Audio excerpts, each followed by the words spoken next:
উপস্থিতি, এই রমজান মাস এক মাস আমরা রোজা রেখেছি।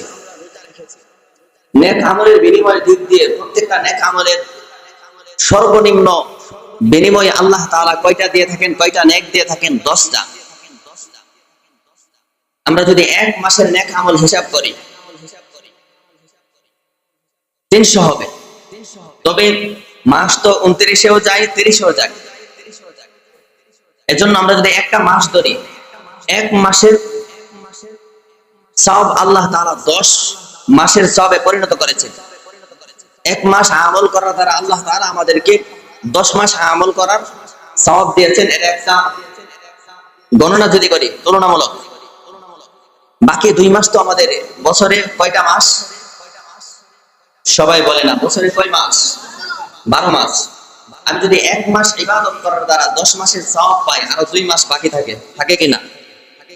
বাকি 2 মাসের সওয়াব আল্লাহ তাআলা বান্দার পূর্ণ করতে চান কিভাবে? রমজান মাসের পরে যে একটা মাস আছে, বর্তমান চলমান মাস শাওয়াল মাস, এই মাসের মধ্যে আল্লাহর নবী বলেন 6টা রোজা আছে।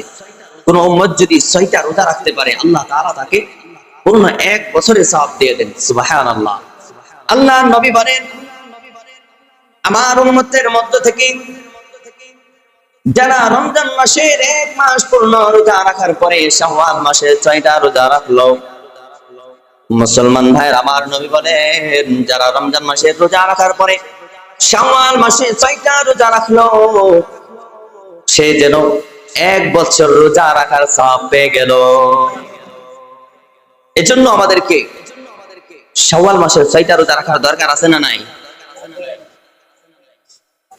এই শাওয়াল মাসের 6টা রোজা আমাদেরকে রাখতে হবে।